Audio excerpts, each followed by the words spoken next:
Hi, I'm with Tejas, and you've got a CLAT rank of 123, sir. 123 and currently allotted NEJS Yes, Kolkata, sir. Waiting for Nalsa. and you will make it to Nalsa. Yes, sir. By the time we probably record this, edit this video and put it up, and probably it's like Nalsa for you. Yes, sir.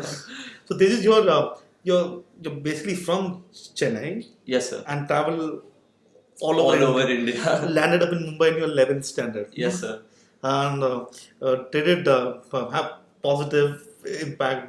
How was that? How was that whole journey? Oh, sir, definitely it was a different experience in itself because you know you think you've been in a place, you think you've made friends, you think you've got everything figured out, and then suddenly it's just pack up and move next place. So, sir, in a way, it taught me a lot of adaptability. You can't take things for granted. You've got to look at what opportunity comes your way, make the most of it, and move on. So, And your the father is in the Navy. yes, my dad works in the Navy. Yes. Works in the Navy. So Yeah. so I'm sure that home will be disciplined and military style operation at home. Yes, sir. It was quite disciplined, but then I think I enjoyed it quite a bit also. So it was nice. Life was great, and that kind of order and discipline really helped me throughout life. So So, so you did well in your boards as well. You've always been a good student. Got 10 on 10 in your 10 yeah, standard CGPA, yes, sir. and 95% in your boards Yes, sir.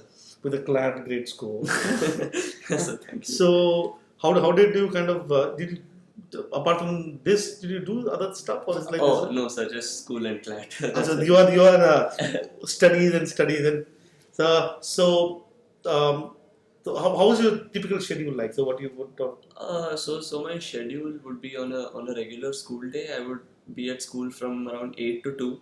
I'd come back, eat, freshen up by around 3 o'clock, and whatever was done at school, I'd made sure I'd just flip through the books Okay. once so that it would capture, and then um, I think every evening, almost with the exception of I think Thursday, every evening I'd either have some tuition to go to, or I'd have to go for coaching class, something like that, and then I'd come back, eat some food, and like go through my studies, whether it was doing homework or giving mock tests on the CL site, or giving section tests, reading up GK. It used to be that go to bed, get up, go to school. this doesn't sound like fun. So Or what study is fun? Was preparing for CLAT fun? yes, sir. Preparing for CLAT was thoroughly enjoyable. It was a great experience, and I feel like, sir, it wasn't studying as everyone describes it as, oh, it's boring. You have to read books and make notes and all.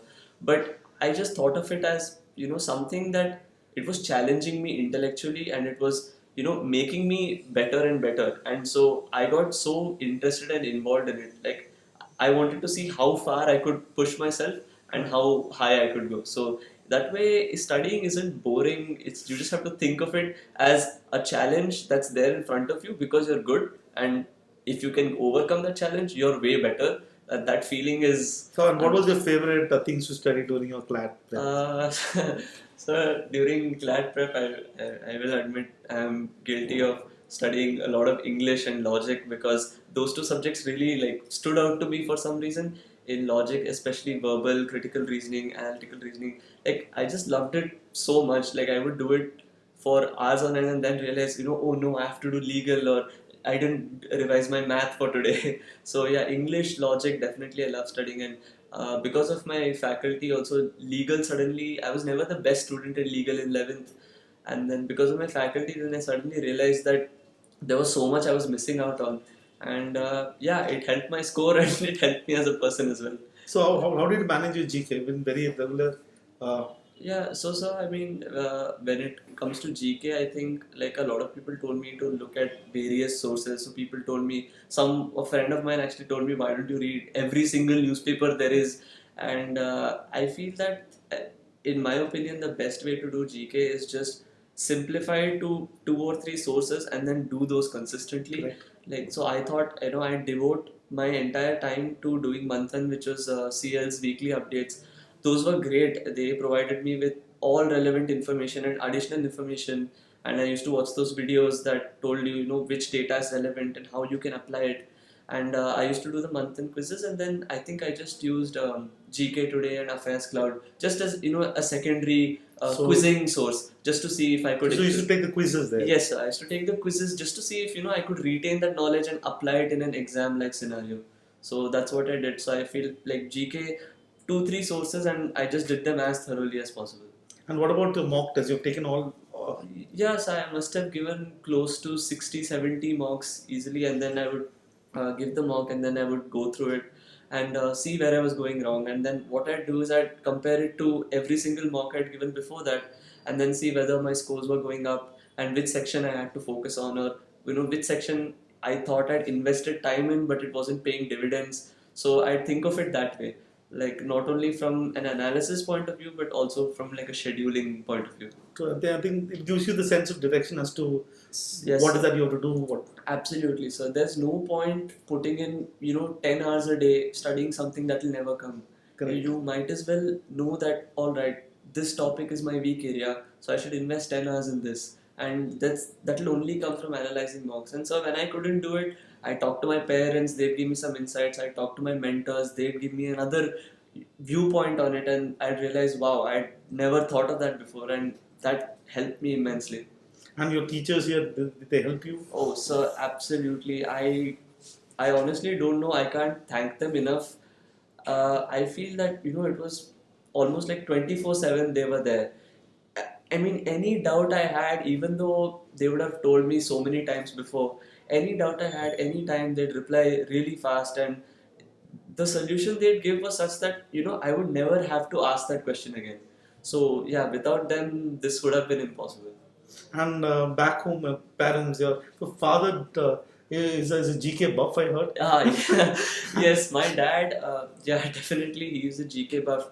I remember a lot of evenings we've sat together just talking about current events, and he used to ask me, oh, have you read about this and have you read about that and all that. So I feel like, he helped me a lot, and my mom also would, take time off of work and she'd sit with me and say, all right, listen, I'm going to ask you these questions. So she'd ask me vocabulary, word meaning, she'd ask me GK questions, she'd discuss math and AR with me at times. So yeah, my parents also gave me a lot of support throughout these 2 years. So I think that you need create set of parents at home who is pushing you. Yeah, sir. I mean, Good mentors who can train you well. yes, sir.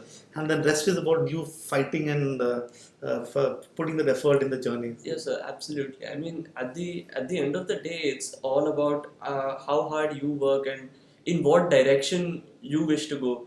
But without a support system of great parents, great mentors, and even your friends and peers, it becomes really difficult to keep that fire going. You had your friend circle fighting amongst each other. I remember all your friends are pretty competitive and they're. Yeah, sir, and I feel that is almost necessary. Like with the classroom environment that CL had provided us with, you not only got to make friends, but these are the people you're competing with. And they really, it wasn't like they drag you down or anything, but these are people who will actually push you harder and make you scale greater and greater heights. So a healthy friend circle and healthy competition like really goes a long way. I feel that, and it really helped. So I mean, because of the classroom setup that we had, you were always surrounded with people who are not only friendly with you on a personal level, but they'd also challenge you, saying, "Can you beat me at this?" or "Hey, what's your score in this section?" And that really motivates you to keep pushing as much as you can. Okay, so is there any one advice that you want to give to people who are taking CLAT this year or the next year? I don't have one particular advice, but if I had to say, I'd probably simplify it in like 3 steps. The first step is be clear with what you want to do. Like have a sort of mental clarity as to what you want and what you want to achieve, and along with that, plan everything as much as you can. The more you plan, the better it is. The second would be to challenge yourself to be the best that you can. So never take anything for granted, and keep pushing yourself and keep analyzing your mocks or whatever you're doing, your tests. See where you're going wrong, see where you can improve. There's always scope for improvement, you can always do better.